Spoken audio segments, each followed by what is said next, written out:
Hey, my name's Megan.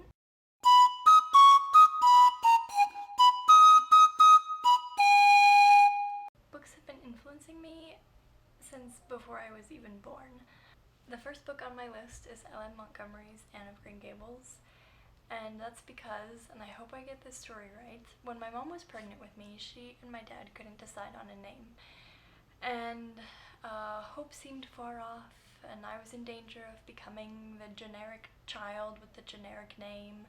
But then the great film adaptation of Anne of Green Gables came out, and my parents watched it together, and they both fell in love with that portrayal of Anne.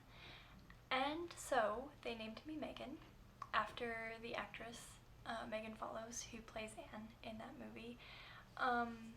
And whether it's the name that has been influencing me throughout my life, or whether it was just destined to be, there's never been a literary character that I have felt more of a bosom friendship for than Anne Shirley. Second on my list is not one book, but a whole collection of books, the Little House books by Laura Ingalls Wilder. These were books that my mom read to my older sister and I when we were small, and so I was influenced by the story and the characters. Historical fiction was probably my first favorite genre, and Laura was probably the first character I ever learned how to relate to, either in pages or out of them.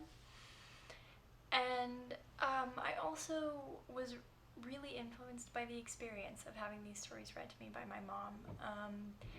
For one, it helped me see that, like, the love of the Wilder family, the love of the Ingalls family wasn't just a fictional idea, because it was a love that was mirrored in the time that my mom spent reading to me, and the analogous things that my family did.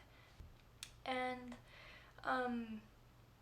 I've always associated that kind of, like, the honesty and the love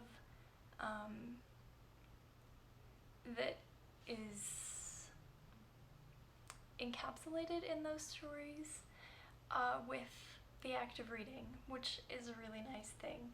I recently read a memoir by Jeanette Walls, The Glass Castle, and she talks about having these experiences where her mom, who was not always very, like, caring for her children, often just sort of locking herself away in her room and reading books, and just kind of ignoring their family and their family's problems. And I am so grateful that reading doesn't have that kind of association for me, that it was a way my parents taught me, and it was a way my parents connected with me and cared for me. Third on my list, and I actually have this one with me, is Pride and Prejudice by Jane Austen. My parents gave this to me when I was in 7th grade. It was the first classic that I read, and thankfully it wasn't a classic that would turn me off to that genre. I loved it, I loved the characters, and it was probably the first book that gave me insight into a multitude of characters that interacted with each other, rather than just, like, letting me see into the main character, which I think is what most of the books I had read up to that point did. Also, I remember that it was the first time my reading experience was ever punctuated by frequent visits to the notes section at the end of the book. I learned what a fortnight was and what a chase was. It's even the page I opened up to, a hack chase. And I loved it. Fourth on my list, though I should say these are not in any, like, ranked order other than chronological, is Dandelion Wine by Ray Bradbury. In 9th grade, I was, like, for the first time allowed to make my own reading choices in my English class, and I knew this was a favorite book of my dad's, and so I decided to read it. Apart from becoming one of my own favorites, it also taught me a lot about creative writing. It taught me that I could put that it was possible to put into words the feelings of being alive, the feelings that you get from sunshine and summer breezes and sneakers. Next is another book that I don't currently have with me. It's at my parents' house, but it is Redwall by Brian Jakes. I read this also, I think, in 9th grade. I read this, I think, also in 9th grade, and I went on to read several more in the series throughout that school year and the following probably year or two. Life was pretty difficult at the time in my family. We were all struggling with different things, and I think most of those things were internal, but that created a lot of tension in my home. And so Redwall and its sequels and its television counterpart, which was on PBS, which I would watch with my younger siblings after school, they gave me the energy and taught me how to be cheerful in the face of stress and turmoil, and to look at my problems as villains and varlets that of course would be defeated because I was the hero. It may have been a somewhat quixotic view, which I may sometimes still resort to in the defense of all peaceful creatures. But as long as I continue to defeat the rats and the pirates, it can't be a bad thing. 5th on my list, I have the Harry Potter series. It's hard for me to know or say how these books influenced my life exactly because they were so integrated into my life throughout my junior high and high school years. I was 9 when the first book was published, and I had a friend my senior year of high school who pointed out that we had kind of grown up with Harry. It wasn't exact, but it was almost like when he was 14, we were 14. When he was 15, we were 15. And that made a lot of sense to me, and I think to my closest group of friends. It seems like the best jokes we told each other in high school were wizard related, and even though we had each of us our individual battles that we were fighting, it seemed like we were all caught up in the fight for Hogwarts. The next books on my list are the Lord of the Rings trilogy by J.R.R. Tolkien. My dad took me to see The Fellowship when it came out during my 8th grade year, and it thankfully broke the spell I had been under my entire childhood that made me sneer at fantasy for no good reason. So after seeing the movie in the following 3 or 4 years, I read the trilogy, and I've reread them every so often since. Reading these books is like reading a landscape. I know a lot of people, and some of them are people that I like a lot, who don't really like these books, and I can see where they're coming from, but I can't not like them, because I can't not like watching a sunrise, or hiking up into the mountains, or watching a night sky. And plus, I do believe in good and evil, and I think these books represent that story with a solemnity and also a lightness that tells the story better than any other attempt at it that I've read. I think I'm on 8th, I'm not really sure, but if I am, the 8th book on my list is Great Expectations by Charles Dickens. Pip and Joe Gargery and the Pale Young Gentleman taught me about redemption and humility at a time when I was realizing for what mess of pottage I had sold my Great Expectations. This book helped me examine and change my life more intensely, I think, than any other individual book I had read up till that point.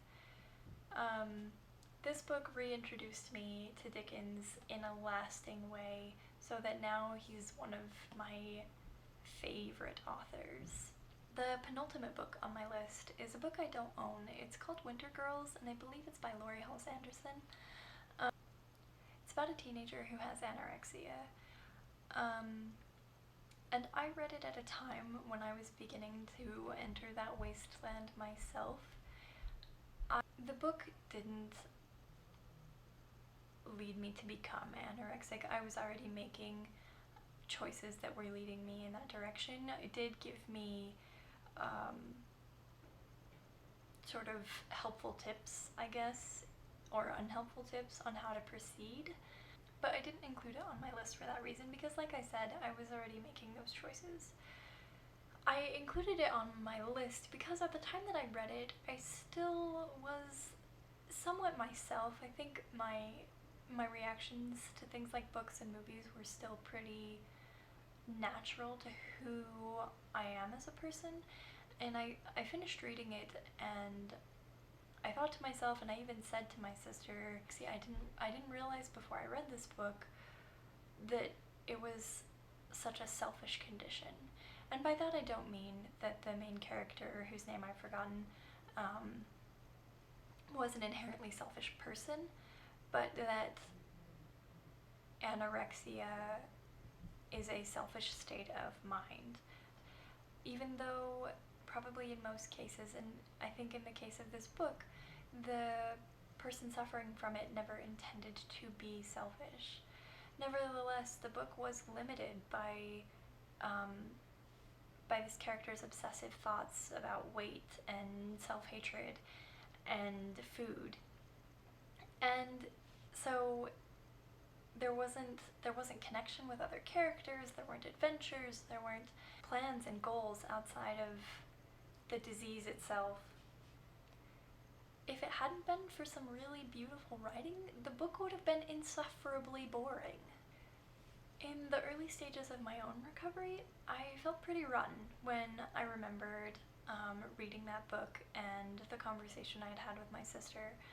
I had realized this really negative result of anorexia, and yet I went ahead and followed through with the choices I was already making. And I let myself become just as tediously self-obsessed as I had recognized the character in the book was. But in my more recent recovery,